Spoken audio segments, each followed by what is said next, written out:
Salut les gars, j'espère que vous allez bien et bienvenue dans cette nouvelle vidéo. Donc aujourd'hui j'avais envie de parler avec vous de mon expérience avec le code et c'est parti. J'ai commencé à m'intéresser au code lorsque j'étais au lycée, donc quand j'avais 16-17 ans, parce que je voyais de plus en plus de personnes avoir le permis, conduire la voiture, enfin leur propre voiture, conduire la voiture de leurs parents, de leurs amis, enfin peu importe, conduire une voiture, alors que moi, de mon côté, j'avais toujours galéré avec les transports en commun qui venaient en retard, toujours bondés, jamais à l'heure, enfin bref. Et du coup, j'ai commencé à m'intéresser au code. Du coup, de mon côté, j'avais commencé à faire quelques petites recherches et très vite, je me suis rendu compte que peu importe l'auto-école dans laquelle j'avais fait des recherches, pour passer le code, enfin pour avoir accès au cours et passer le code, du coup, il fallait payer minimum 300 €. Sauf qu'à ce moment-là, en plus d'être mineur, j'avais pas forcément les moyens. Du coup, je me suis dit, mieux vaut attendre la majorité pour pouvoir vraiment me concentrer sur le code, la conduite, sachant que avoir mon permis, ça a toujours été l'un de mes objectifs. Bon, après, je sais que c'est pas très bien pour la planète par rapport à la voiture, mais c'est vrai que avoir le permis, ça a toujours été un de mes objectifs avant mes 25 ans, on va dire. Du coup, j'ai attendu ma majorité et à partir du moment où j'ai été acceptée dans les études supérieures que je voulais, je me suis intéressée au code, comment ça se passait, le prix, si il n'y avait pas d'autres alternatives, etc. Du coup, c'était il y a 2 ans, je crois. Enfin, normalement, c'était il y a 2 ans. Moi, je pensais vraiment que le prix du code, en tout cas au niveau des auto-écoles, allait baisser. Sauf que c'était pas du tout le cas. C'était toujours vers les 300 €. Bon, même si c'est vrai que en rentrant dans les études supérieures, j'avais la bourse par semaine, c'était quand même un budget relativement conséquent, le code, par rapport à mon revenu mensuel entre guillemets. Du coup, j'ai commencé à chercher d'autres alternatives pour pouvoir passer le code sans forcément payer 300 €, sachant que les cours de conduite, en tout cas au niveau des forfaits, c'était minimum 800 €, 900 €, voire 1000 €. Du coup, un jour, j'étais sur Instagram et je suis tombée sur une pub de Ornicar. Donc ça m'avait vraiment interpellée et je me dis, tiens, quel hasard, moi qui recherchais des alternatives par rapport au code pour essayer de les payer moins cher, pour pouvoir économiser pour les cours de conduite, ça a l'air vraiment pas mal. Et du coup, j'ai fait mes recherches de mon côté. Donc j'ai recherché Ornicar sur internet. Surtout, j'ai bien pris le temps de lire attentivement les commentaires des gens, les avis, ce qu'ils disaient, les points positifs, les points négatifs, les axes d'amélioration, etc. Et en général, sur les sites, Ornicar, c'était plutôt un site qui était vraiment bien noté. Donc je sais plus si c'est le cas maintenant, puisque ça fait longtemps que j'ai le code maintenant. Mais je crois que leur note tournait souvent entre 4,1, 4,2 sur 5, ce qui est une très bonne note et les avis étaient plutôt positifs. Du coup, j'avais également bien aimé l'interface de leur site, comment c'était fait, comment c'était structuré, etc. Et du coup, ça m'a convaincu et j'ai payé les 30 €. Donc il faut savoir que pour avoir accès aux cours durant 1 an sur Ornicar, donc en ligne, vous devez payer 30 €. Et ensuite, une fois que vous avez eu tous les cours, donc par catégorie, parce que les cours ils sont organisés par catégorie, et une fois que vous vous sentez prêt, que vous avez également fait les examens blancs, et vous devez payer à nouveau 30 € pour passer l'examen, donc soit à la poste ou soit dans un organisme privé. Donc j'en parlerai peut-être un petit peu plus tard dans la vidéo. En même temps, j'étais en première année de DUT GEA, donc j'avais réussi à intégrer la filière que je voulais. En plus, on était les premiers cobayes pour le Parcoursup, je me souviens très bien. Du coup, durant tout le mois de septembre et d'octobre, j'étais hyper assidue. Je lisais vraiment les cours. Et du coup, la première fois que j'avais fait un exercice, j'avais fait au moins 22 fautes sur 40. Donc, je m'attendais vraiment à pire, à faire au moins 30 fautes sur 40. Mais quand même, faire au moins la moitié, c'est que je me débrouillais plutôt pas mal pour moi. Bon, même si c'est vrai qu'il y a mieux que 22 fautes, on est d'accord. Mais pour une première fois, j'étais quand même fière de moi. Du coup, au mois de septembre et d'octobre, comme je vous l'ai dit, j'étais vraiment assidue, motivée, je lisais bien les cours, sachant que les cours, ils étaient très compréhensibles. J'aimais beaucoup la manière dont étaient rédigés les cours, ils étaient compréhensibles.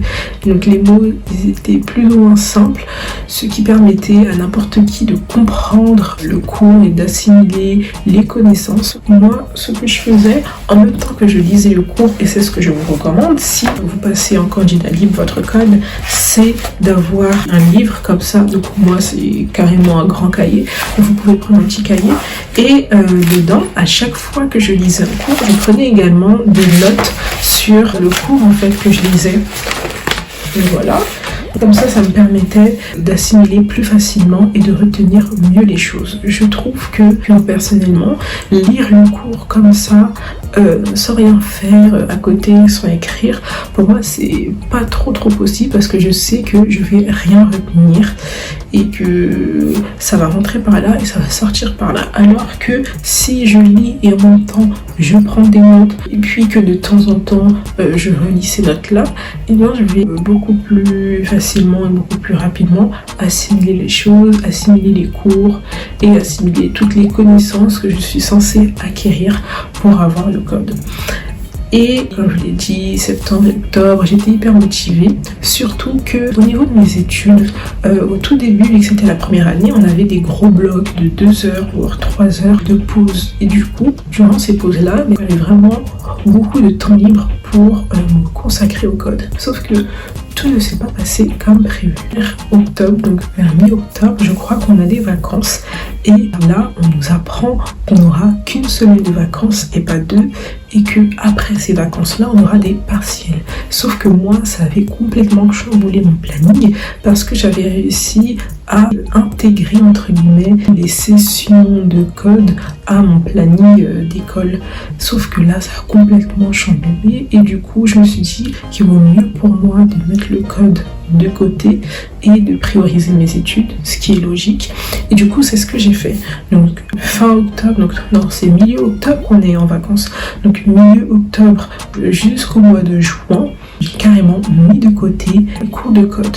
Et du coup, je me suis vraiment consacrée à mes études. Moi, après, de temps en temps, entre cette période-là, j'allais parfois sur Ornicar, mais j'étais vraiment pas assidue. Donc, je lisais, j'essayais d'avancer au niveau des cours, je faisais quelques exercices, quelques entraînements, mais j'étais pas aussi assidue que le mois de septembre et d'octobre.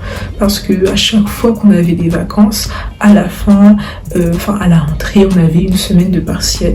Et moi j'avais vraiment pas prévu ça. J'avais vraiment prévu de bien réviser le code durant les vacances. Et c'est pas possible en fait de réviser à la fois le code qui demande quand même pas mal de concentration et de rigueur et les cours qui sont assez denses entre guillemets, surtout qu'il y a des calculs, il y a plein de cours, il y avait plus de 11 matières au total. Enfin, j'ai étudié plus de 11 matières au total durant mon DUT. Du coup, la charge de travail, elle était relativement haute. Bon, après, je sais qu'il y a pire, mais c'est vrai qu'au début, je m'attendais pas à ça pour la première année. Mais bon, j'ai réussi à m'adapter, heureusement. Mais c'est vrai que c'était un peu compliqué avec le code de réviser également mes partiels. Du coup, arrivé au mois de juin, donc j'ai réussi à valider ma première année en DUT GEA et je pouvais enfin me consacrer au code. Du coup, ce que j'ai fait, c'est que milieu juin jusqu'au début du mois de juillet, et j'ai fait une grande pause. Donc c'était entre guillemets mes vacances. Donc j'ai bien profité, je suis sortie, etc. Et du coup, au mois de juillet, donc début juillet, j'ai commencé à être de nouveau assidue sur Ornicar. Donc j'ai relu le cours, j'ai réussi à faire tous les exercices, tous les entraînements. Et ensuite, j'étais passée aux examens blancs. Donc au début, comme je vous l'ai dit, au mois de septembre et d'octobre, je faisais 22 fautes. Ensuite, au mois de juillet, vu que je lisais le cours, que j'arrêtais pas de faire des exos, des entraînements, puis des examens blancs, non, juste des entraînements, mes fautes diminuaient. Donc je suis passée de 22 fautes à 20 fautes, à 16 fautes, à 15 fautes. Donc j'ai beaucoup stagné entre le 15 et le 14 fautes. Ensuite j'ai réussi à casser cette barrière-là, à franchir cette barrière-là. Ensuite j'ai fait 10 fautes, 5 fautes et pareil, j'ai beaucoup stagné entre le 3 et le 2 fautes, même si c'est en dessous de 5, ça reste quand même 3 et 2 fautes, on sait jamais. Et ensuite, pareil, j'ai réussi à dépasser, à franchir cette barrière-là pour faire des 0 fautes. Quand j'ai vu que je commençais à faire des 0 fautes au bout de 2 semaines, voire 3, quand je me suis rendu compte que je faisais aucune faute, j'ai commencé à passer les examens blancs. Ma première session d'examen à la poste. Donc j'ai payé 30 € pour passer l'examen. Donc c'était un lundi à 9h30 normalement. Donc c'était au mois de juillet, donc je peux même plus vous dire quand exactement. Mais c'était au mois de juillet, donc c'était milieu juillet on va dire. Et c'était un lundi. Le problème c'est quoi ? C'est que la veille, donc dimanche soir, j'ai commencé à paniquer, à limite avoir une crise d'anxiété et je me suis auto-sabotée pour moi, mais littéralement. Et du coup, ce que j'ai fait, c'est que j'ai annulé la session. Sauf que je ne pouvais pas me faire rembourser parce que j'avais annulé la session la veille et non 48 heures en avance comme on est censé faire d'habitude. Et je sais pas pourquoi j'ai commencé à me dévaloriser, à dire que j'étais nulle, que j'allais pas réussir. Et du coup j'ai annulé la session et je l'ai pas fait. J'ai regretté parce que peut-être que j'aurais pu l'avoir du premier coup. Mais non. Et en plus j'ai donné 30 € à la poste comme ça gratuitement. Donc j'espère qu'ils ont bien utilisé mon argent. Donc heureusement pour moi, dans la même semaine, il restait une séance, enfin une place pour une session le mercredi, donc sur la même semaine. Et du coup j'ai payé à nouveau 30 €, donc ça fait 60 € pour passer l'examen dans la même poste à 9h30. Sauf que c'était le mercredi. Donc du coup entre dimanche soir jusqu'au mercredi, j'ai révisé, j'ai relu les cours sur Ornicar, j'ai également relu les prises de notes également. Ah oui, et aussi quand je faisais des fautes sur les exercices, j'écrivais également les fautes que je faisais sur mon cahier. Du coup, j'ai relu les fautes que je faisais régulièrement au niveau des exercices, j'ai relu ma prise de notes au niveau des cours. Et une fois que je me sentais prête, je faisais des examens blancs. Quand je voyais que je faisais des 0 fautes, j'allais dormir. Tout simplement.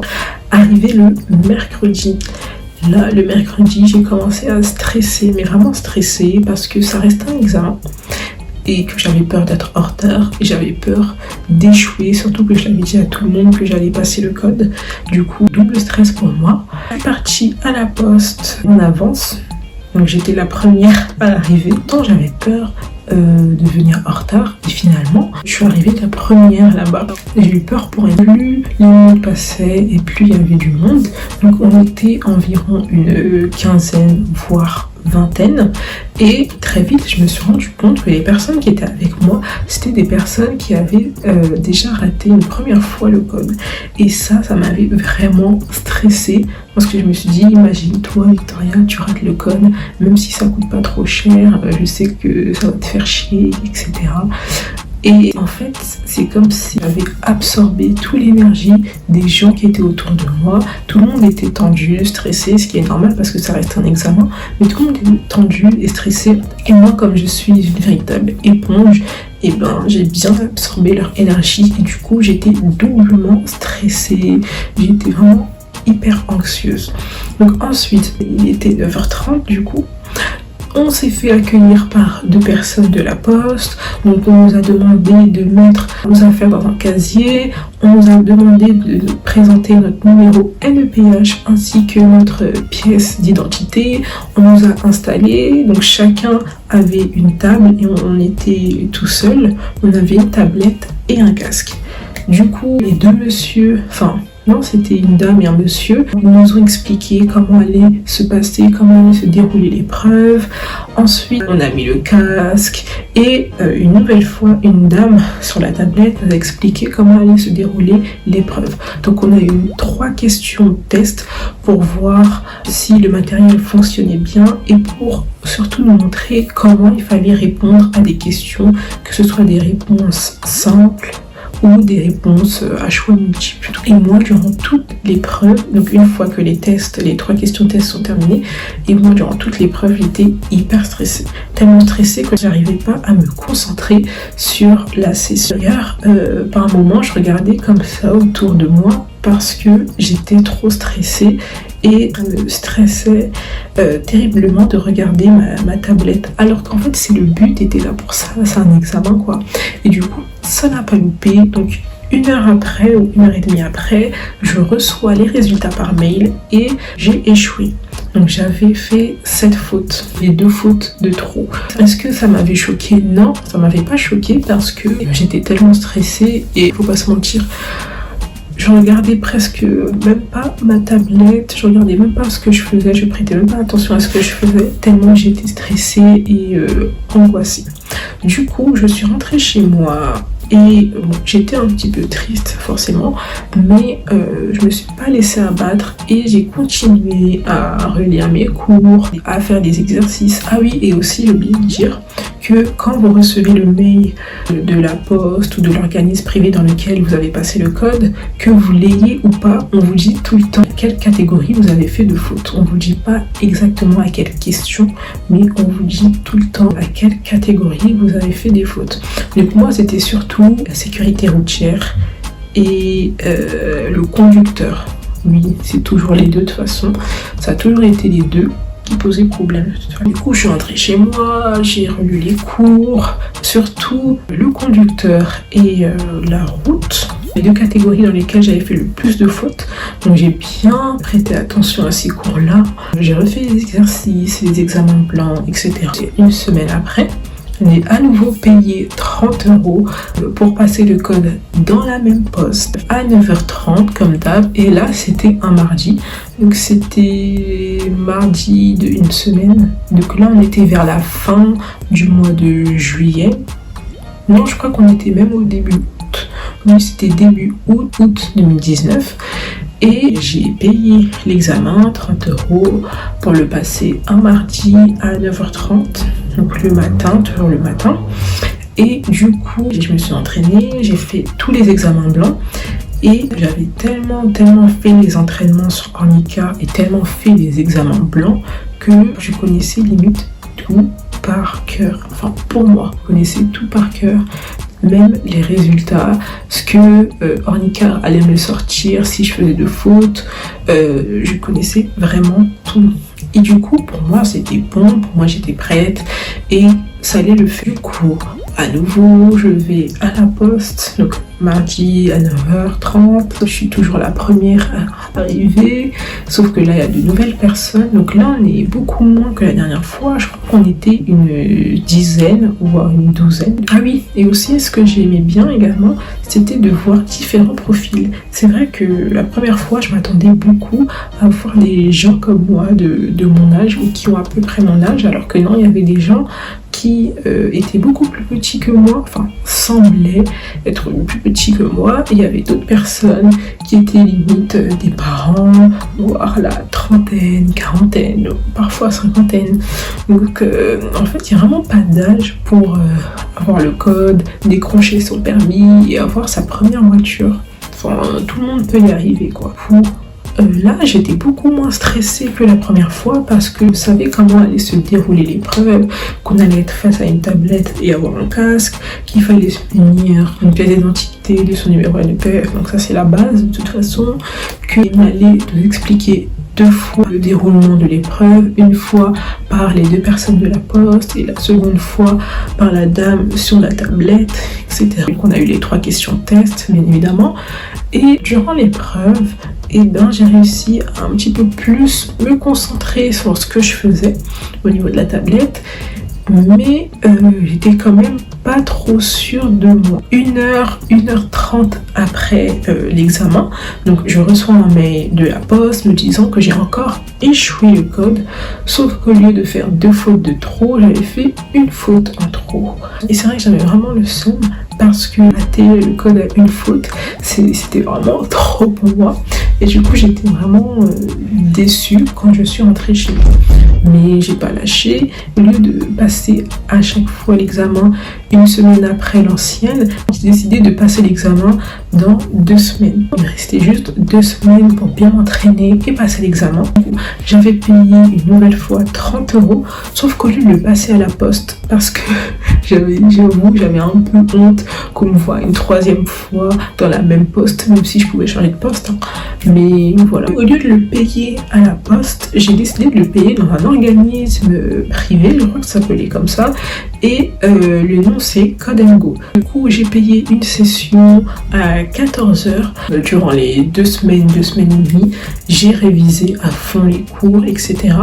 Sauf que je m'étais rendu compte précédemment que je connaissais par cœur les résultats des examens blancs, des exercices blancs d'Ornicar. Je me suis dit pourquoi pas m'inscrire sur une autre plateforme pour avoir accès à leurs exercices et leurs examens blancs pour pouvoir mieux m'entraîner et arrêter de connaître les résultats. Du coup, c'est ce que j'ai fait. Donc j'ai fait quelques recherches et je me suis inscrite sur DigiSchool.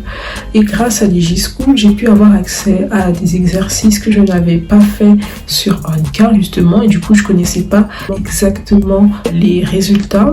J'ai également pu faire des examens blancs et du coup pendant 2 semaines et demie, j'ai jonglé entre les 2 sites, Ornicar pour les cours, etc.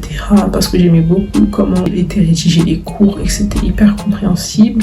Et de l'autre côté, il y avait DigiSchool avec les exercices plus les examens blancs, et j'ai pas arrêté d'enchaîner, d'alterner durant 2 semaines et demie. Une fois que je me sentais prête et que même sur DigiSchool je faisais des 0 fautes, j'étais sûre et certaine au fond de moi que j'allais avoir le code pour cette 3e fois. Le 26 août, donc comparé aux 2 fois précédentes, donc 3 fois précédentes entre guillemets, je l'ai dit à personne que je passais le code. Et du coup, c'était un poids en moins.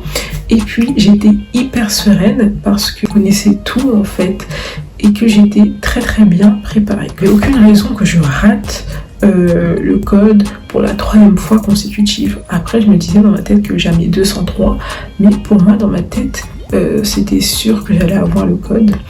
Et du coup, à 14 h, donc je me suis rendue à Code & Go et j'ai passé le code. Ce qui était fou, c'est que j'étais la seule dans la salle. Il n'y avait personne qui passait le code à cette séance-là. J'étais hyper sereine. Donc j'étais toute seule dans la salle parce qu'en fait, il y avait personne qui avait payé une session à cette heure-là. Du coup, j'étais vraiment toute seule. Donc j'étais hyper sereine déjà de base. Alors là, quand j'ai vu que dans la salle il n'y avait personne, j'étais hyper contente. Donc le monsieur, il m'a expliqué comment allait se dérouler l'examen. Donc bien évidemment, il fallait se munir de son numéro NEPH ainsi que de sa pièce d'identité. Et ensuite, j'ai passé l'examen. Donc pareil qu'avec la poste, on a un casque plus la tablette, on est seul, on a une table individuelle. Il y a toujours cette même dame qui nous explique comment allait se passer l'examen. Et là, j'ai passé l'examen et c'était tellement fluide, je pourrais même pas vous l'expliquer. Pour moi, c'était une évidence. Même les questions à choix multiples, là, où je faisais ça, j'étais là, comme ça, hop, hop, hop, hop. J'étais pas du tout stressée, j'étais hyper sereine. Et là, une fois que l'examen est fini, comme j'étais à Pantin, je me suis dit pourquoi pas me balader à la Villette, sachant qu'on était en été, il faisait chaud, j'avais pas vraiment envie de rentrer chez moi pour connaître les résultats. Je me suis baladée. Au moment où j'allais entrer dans le cinéma qui se trouve à Villeup, là, le cinéma Pathé, je crois. Oui, c'est le Pathé. Je reçois un mail de Code & Go et ils me disent quoi? Ils me disent que j'ai eu le code. Et là, cette fois-ci, j'avais fait 4 fautes. C'était juste incroyable. Du coup, moi qui avais prévu d'aller au cinéma, je suis tout de suite rentrée chez moi tellement j'étais excitée et je pouvais pas rester assise là, regarder un film alors que je venais juste d'apprendre que j'avais eu mon code. Du coup, je suis rentrée chez moi et là, je l'ai dit à tout le monde que j'avais vraiment passé le code en fait à 14h et que j'ai reçu le résultat par mail et que j'avais bien obtenu le code. J'étais très contente, très heureuse. Voilà, donc c'est une page qui se tourne entre guillemets. Qu'est-ce que je peux vous conseiller? Donc moi de mon côté, moi qui a passé le code en candidat libre, je vous conseille surtout d'avoir un cahier déjà pour prendre des notes. Déjà, le code en ligne, passer un examen en candidat libre, c'est pas fait pour tout le monde. C'est fait pour les personnes qui travaillent, qui aiment travailler de base. C'est fait pour les personnes qui sont assidues et très motivées. Et surtout qui ont du temps. Donc comme vous pouvez le voir, comme je vous l'avais raconté, moi je pensais vraiment avoir du temps durant ma première année de DUT pour passer le code et lire le code. Sauf que ça n'a pas été le cas et j'ai très vite été rattrapée par la charge de travail relativement haute par le DUT. Du coup, ça m'avait amené à mettre de côté le code. Si vous avez vraiment pas de temps en fait pour passer le code, je sais pas si c'est également une bonne idée de le passer en ligne, même si vous pouvez y aller à votre rythme. Mais le truc c'est quoi? C'est qu'il faut surtout être assidu et ne pas oublier que vous avez payé 30 € pour passer le code. Donc je sais pas si je l'ai dit au début, mais quand vous payez 30 €, vous avez accès aux cours de code ainsi qu'aux examens et aux exercices durant 1 an, donc 12 mois. Donc 12 mois, c'est à la fois court mais en même temps très long. Donc ça dépend vraiment de votre planning, de ce que vous faites tous les jours, mais c'est vrai que pour passer le code en candidat libre, il faut surtout être motivé et très assidu au niveau des cours. Après, ce qui est bien, c'est que vous pouvez lire n'importe où les cours de code. Les transports en commun, je lisais parfois les cours de code, je faisais parfois des exercices. Tout pour le mois de septembre et d'octobre, c'est ce que je faisais et c'est ce qui faisait également que j'étais hyper assidue et que j'arrivais à avancer rapidement au niveau des cours. Bon, ça c'était juste pour le mois de septembre et d'octobre parce qu'après ça empirait. Mais voilà. Après, si vous vous sentez apte à passer le code en candidat libre, allez-y, faites-le, vous faites des économies et ce qui est bien c'est que vous allez à votre rythme. Si vous vous sentez capable d'apprendre quelque chose, de passer un examen sans forcément avoir eu de suivi réel par un professionnel, c'est-à-dire un moniteur d'auto-école, faites-le. Donc moi je sais comment je travaille, je sais que je suis une bosseuse, que je sais que si je le veux bien, que je suis hyper motivée, hyper déterminée, je sais que je vais réussir parce que je suis investie et que je travaille dur.